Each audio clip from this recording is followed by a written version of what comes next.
our hearts, honoring the sacred masculine, our Reverend Sheryl Hinds. Welcome.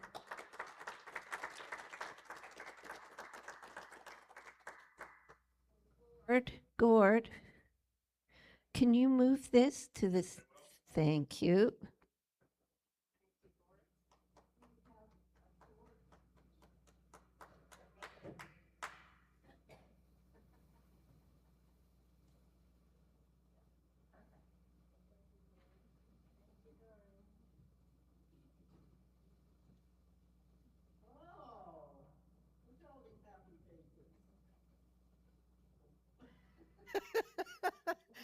I know me and this, I'm telling you.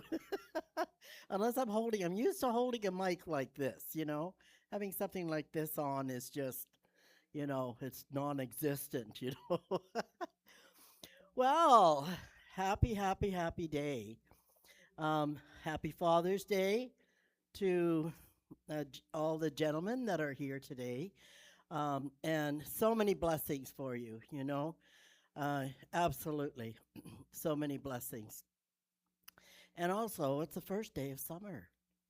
So happy solstice to everybody as well. You know, yes, I would like to be hanging out at Stonehenge right now, but I'm afraid they're just going to have to miss me. So all is well, I can tell you. So today I'm going to talk about the sacred masculine, and I'm going to talk about the archetypes.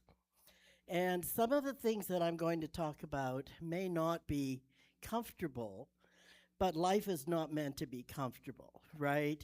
We need to be challenged just a little bit, even if it's just a little.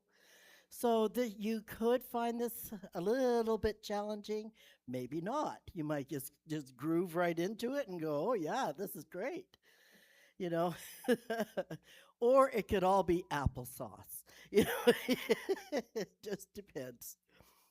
So I'm just going to get right to it because because I have a lot to say about the sacred masculine. And my dad, he used to one time I was probably about 6 years old, and he said, "You are very verbose." And then I looked up what verbose meant, and I thought, "Oh, he was complimenting me."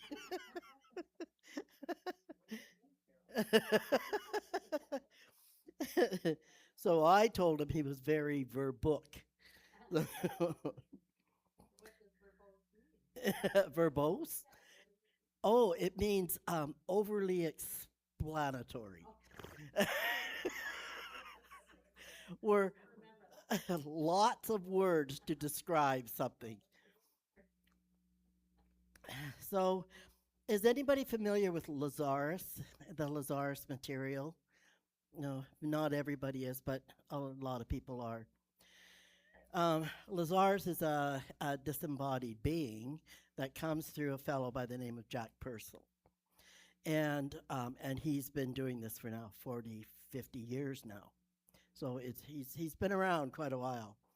And the Lazarus material is I always find it consistent and I always find it usable. And that's sort of my gauge. Like if it's usable and it works, then somebody could say, well, he's a kooky or he's whatever. It doesn't matter.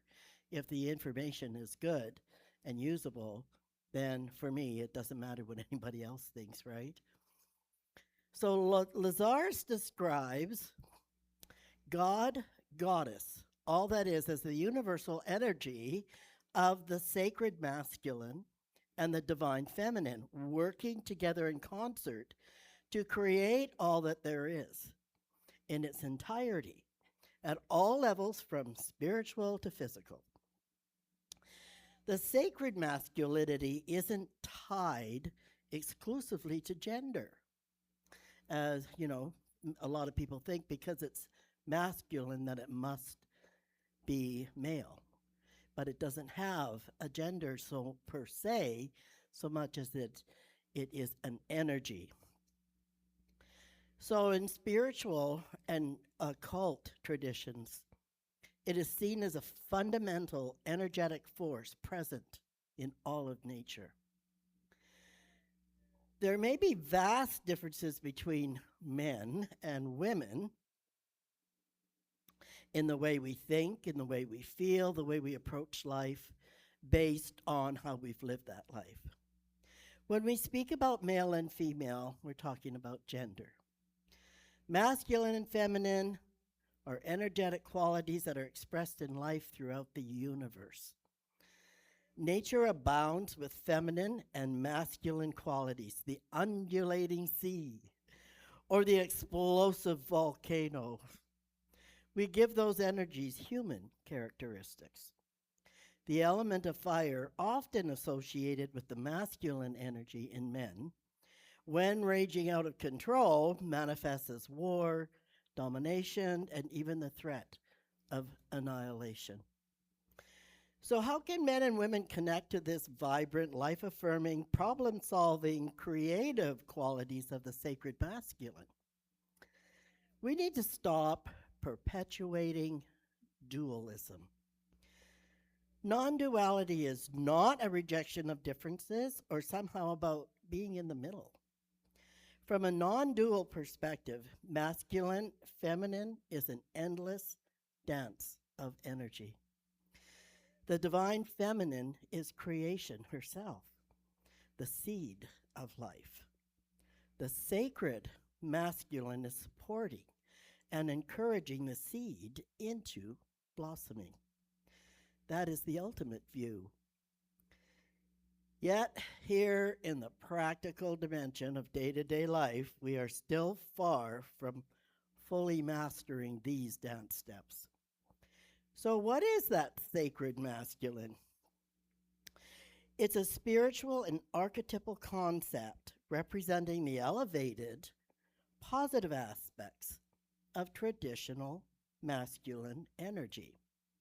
It focuses on strength, protection, decisive action, acting as a direct, balanced contrast to the damaging behaviors often associated with the more toxic patriarchal masculinity. So, as we know, the sacred masculine uplifts.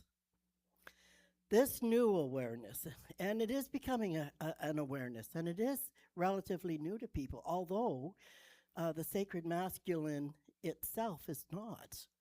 It's ancient. It's ancient wisdom. And yet we're revisiting what that is. So man uses his power for the greater good of all to catalyze positive rather than destroy and militarize. That's the sacred masculine. The mature and enlightened masculine is where he lives with his vulnerability. And men, I don't know many men who go, I'm feeling vulnerable right now. I don't know a lot of men who would just say, you know, we're having a fight. Yeah, I'm kind of vulnerable right now.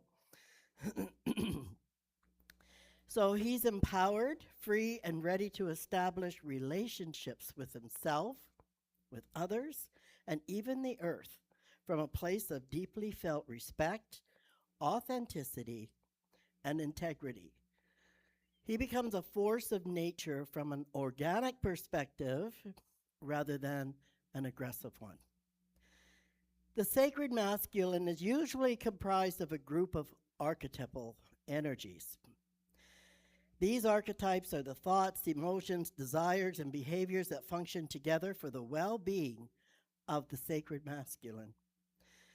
At this point in time, just as you may be hearing many people speaking about the divine feminine rising, so too is the sacred masculine. The following archetypes are concepts where one or more is embodied to varying degrees. Now, men are not all of these archetypes. And these archetypes are within each of us, women included. We have the sacred masculine within ourselves as well. So it's see, this is where I'm becoming verbose, and my head is getting ahead of me, so I'm tripping over my words. So the first one, the archetype is the God archetype, and it's the aspect of self that is connected to all with love for all beings. When a man is expressing the God archetype, he has a deep confidence in his spiritual connection and knowing. With a sense of spiritual balance, he sends out unconditional love to all beings that are within his presence. He is spiritually centered and aware, focusing completely on the present moment and expresses compassion to each person who crosses his path. He is rooted in spiritual love, as I'm sure all you men are today, here today are, or you wouldn't be here. He is always trusting his connection to God. He trusts in that. He believes in it. He believes that it supports him and creates through him. He's open, inclusive, heart centered, supportive, and inspirational. Now, the shadow side of this is that he can easily become a dictator. That's the shadow side. Oppressing others or using his physical prowess to get what he wants without returning appreciation or affection. The archetype, next archetype is the king or the father. He's like the father. The archetype of the king plays an active role in expressing order with blessings, fertility, strength, and balance. The king protects the seeds of the god archetype and looks to their growth and further manifestation. He's a steward of this. He leads by teaching through the highest ideals of being a living example. He also leads through inspiration and creativity, birthing new truths and releasing ownership over them for the greater good. The king archetype is responsible for material manifestation, family, and the kingdom being the relationship to the individual's physical locations like home, material, wealth, the neighborhood. Hey, let me mow your lawn today, will you? The king archetype combines strength with intelligence, with right action and an unyielding strength of character. He's supportive and nurturing of the well-being of everyone he engages with. He exudes a strong sense of calm. Have you ever met somebody um, where they're just calm? When you're around them, you feel calm. Well, this would be the energy of the king or the father archetype. And his demeanor carries wisdom with it as well, and not adolescent impulsiveness. You know, sort of like throwing a cat on that friend over there who's sleeping. Let's just throw it on his chest and see what happens. I have to admit, I do laugh a lot at a lot of that male impulsiveness. This is why women live longer than men. Look, Ma, no hands. His wisdom carries a transpersonal selflessness of a kind father, having reverence for all of life. The shadow aspect of the king is a sense of entitlement, resistance to criticism, and being challenged around decisions of controlling his kingdom. How dare you? He may confuse leadership for control. So the next is the priest. Now these are very interesting because there's not a lot of difference, but there is the subtle differences, and they're important. Now the priest archetype relates to spiritual awareness, insight, and enlightenment from the realm of the unknown for selfless benefit to many. He is concerned with what lies beneath the surface: dreams, symbols, patterns, ancestral memory, intuition, perhaps a calling that somebody has, and the movements of the soul. If the God archetype is direct, it is a direct connection with the sacred. The priest is the one who tends that connection. He builds the altar, keeps the lamp lit, and creates the conditions through which spirit can be heard and can be honored and brought into daily life through practice, humility, and service. The shadow aspect of the priest is sliding into spiritual glamour and pageantry, creating fantasy and escape. He may use hidden knowledge to manipulate and control others with the need to appear wise. And now we move into the next one, which is the warrior. This one I find very interesting because this is the one where there's so many differences within. The warrior archetype could be said is the archetype at present, which is being exploited within our culture. And it is the most misunderstood. This is when one is being elevated and revered by a dominating and patriarchal society, which is where we're at right now. We're trying to rise above it, all of us, the feminine and the masculine, beyond this patriarch. We see him in soldiers, athletes, action heroes, martial artists, rebels. Who doesn't love a rebel? Protectors, competitors, and men who are praised for force, endurance, toughness, and conquest. Yet they do not show his inner life, only the outer shell. This is all that is. You know, being the soldier, being all of those. That's just the outer shell. However, the warrior qualities go far beyond this. The warrior archetype represents selfless service, courage to do what will serve the highest good, with decisiveness and clarity of thought. The warrior archetype stands to maintain and support established systems.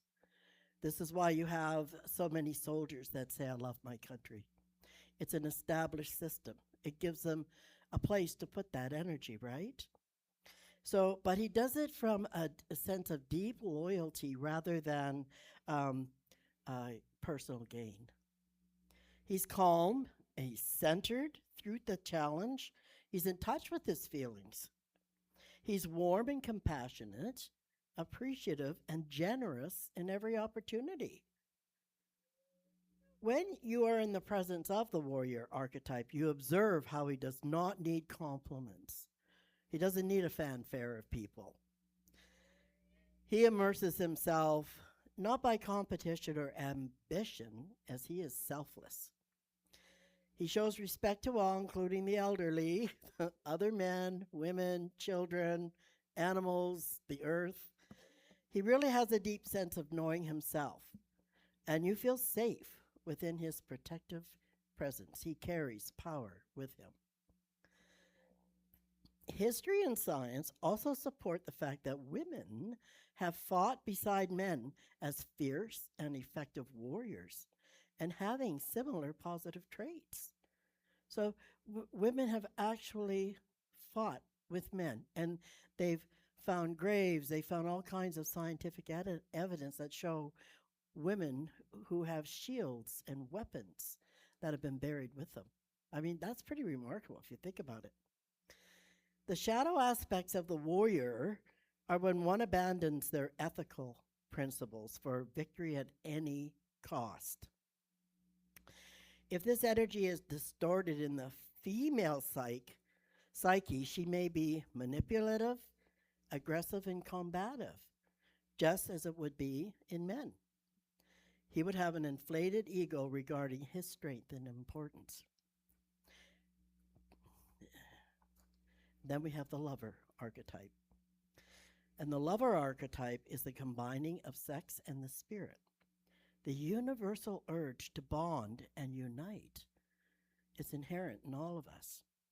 He prompts engagement and erotic expression. He embodies communion and aliveness.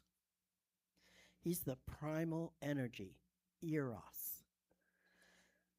He is the force that draws life toward contact, beauty, union, passion, pleasure, and a wanting and a desire to be touched by life itself. He's playful, he's warm, he's awake, and respectful. He does not take, and neither is he ruled by appetites. He flirts with life without the need to possess it. Not everything needs to be achieved or conquered, organized, or explained. He knows some things ask only to be felt on an emotional level. So let him slow down, let him learn to cook, let him learn to dance, Let's slow down and let's do these things. Let's have fun. That's what that whole thing is all. It's about having fun. And and men do tend to have fun. We all tend to have fun. But this particular one, archetype counts on it. And like there's lots of laughter and joy wherever he goes. But the shadow aspects of the lover shown when there is a sticky energy of neediness, obsession, conquest without reverence, pleasure without love, the addict that has a destructive effect on one's physical and mental health and self-esteem, and on others as well. So that's the shadow aspect. Now we go into the last is the sage. Are we all hanging in there? We all awake? Does anybody need to stand up, do a little shake, shake, shake? If I start shaking, it may not stop for a while. The sage archetype is closely related to the priest, but also advocates for right action. He's looking for right action. Whilst the priest archetype is more focused on the inward realm, the sage archetype has an outward focus of service to manifest channeled wisdom into being. Where the priest tends the living bond between human and the sacred, the sage brings insight into practical use. He is in service to be in right relationship with the self's higher power. So he engages at that level. So he's one who tracks and observes data from all sources to then take right action. He is one who is quietly a wise counsel to others, shifting others into new possibilities that reflect right action for their path. He kind of stands back a little bit, and then he kind of observes what's going on with somebody. And he may not say anything until all of a sudden he sees that bigger picture. And then he steps in. He might only say one word or one sentence, but it comes from a depth that will bring meaning to what's going on. The shadow aspect of the sage may be him becoming aloof, superior in his knowledge, cold. He may become the false teacher who enjoys being admired, or the critic who sees everything but risks nothing. He may give unwarranted advice, always taking the superior role. I'm sure we've all met people like that. Giving someone incorrect knowledge, perhaps, or even making it up in order to be right. Sounds like my mom. He may use his knowledge and position to manipulate a certain outcome. And so, as you could see, some of these archetypes are fairly close in meaning until you really study and embody them. So there's something to be studied. Just to talk about it here today is not really going to give you a deep knowledge of these archetypes, but look them up, check them out, find out what these archetypes are for men and women. But bringing us back to the present day ideas of sacred masculinity, men must not be blamed entirely for the world's ills, because that's what's happening. Right now, our society, our women are so angry at men.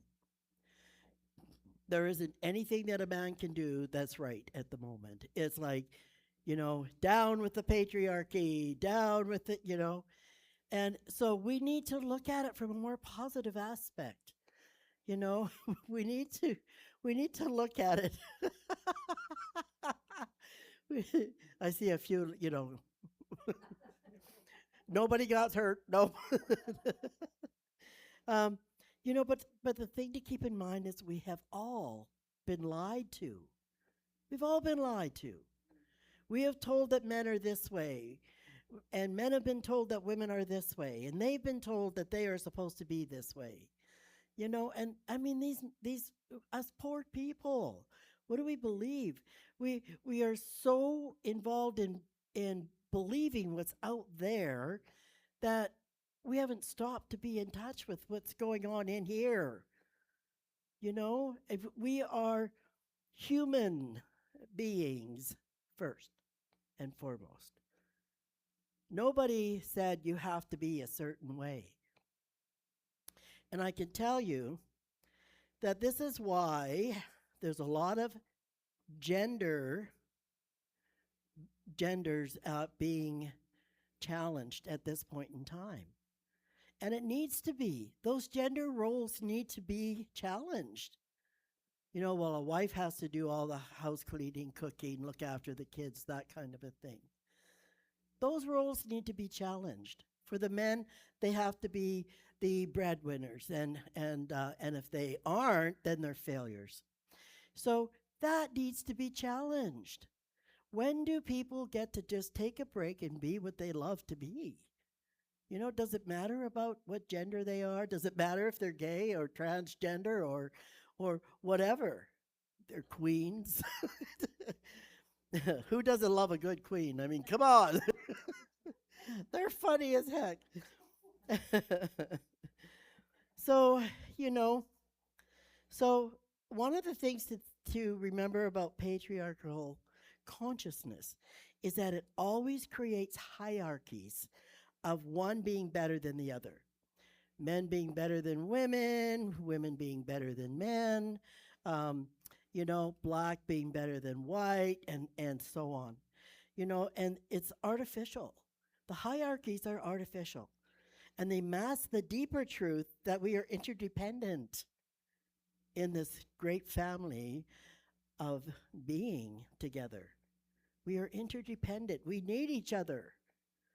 So we need to learn to get along, you know. And it may not happen in this generation. It may take many generations before we finally come to that place of peace within ourselves. So we all have virtues and flaws. We have blind spots. We are always more than one thing, and we are complex. Navigating complexity and ambiguity is a skill we need at all levels, and we have to navigate through that to offer more profound change. And we are evolving as a more non binary species. So, how can men and women connect to this vibrant, life affirming, problem solving, creative qualities of the sacred masculine? We need to stop perpetuating dualism. Non duality is not a rejection of differences or somehow about being in the middle. From a non dual perspective, we need to give up the idea that men and women are a certain way. We already went through that. But again, we're far from mastering those dance steps. Men can have a difficult time dropping into their more feminine feelings, the sacred feminine, the divine feminine that is within them. So that can be a very difficult thing for men who have been raised never to express their feelings. Do not say I love you every night. Do not say I love you to the kids. Just just they have to be stoic. And they have to, stand back and not be a part of what's going on in the family. I know a lot of families where the father was sort of like the armchair in the family, right? He was the armchair. So uh, kids could jump on him, sit on him, and that kind of stuff. But when he had enough, okay, so go help your mother. But it was from that perspective of what they grew up with. So maybe they didn't ever feel really comfortable with anyone in their life to share the fullest expression of themselves, you know, um, especially their most vulnerable parts. I mean, where do men go to share that? Probably women's groups. Uh, uh, and the truth of it is maybe they did share something vulnerable once, and they were shamed for it, and they were told that it's wrong. Men don't feel. So men are asking right now to be met where they are now. Meet them where they are now, with who they are right now, who they are trying to become. And they need to be met with unconditional love as much as we can. And we need to get through that anger that we have. We really do. Women need to get through it, not over it, but use it as a way to propel you into a different mindset, a different attitude. We want to get along. It and to me that is the final war, right, between men and women. So, where do men go? How do men start? What can they do in order to get through this? I'm almost finished here.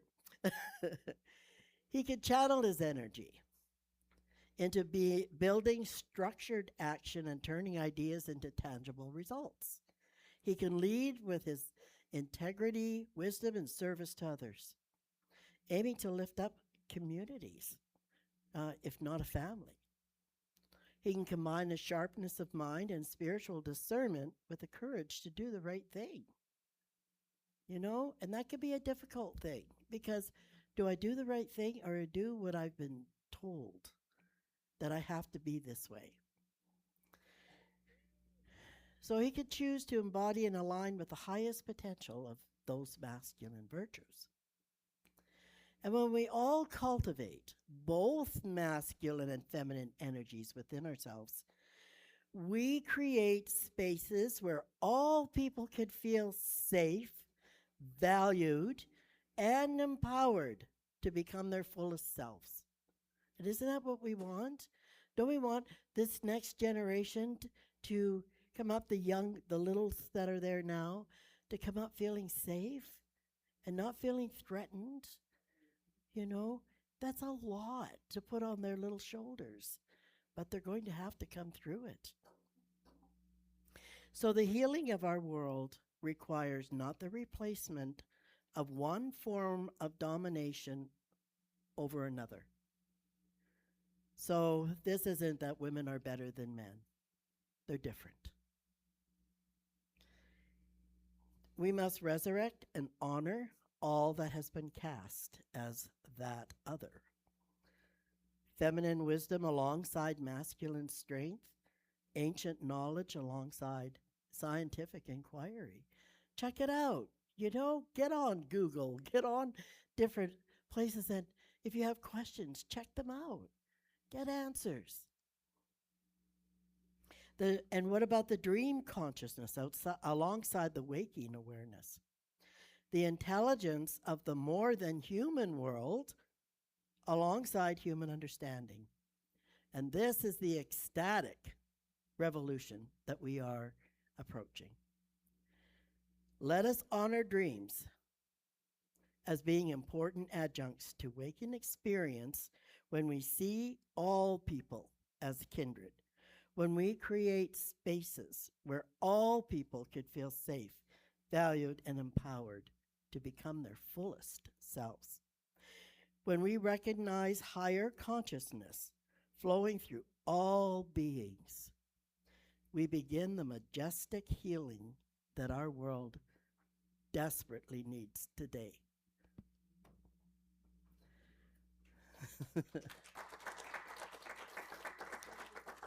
I thank you very much. I hope you found it interesting.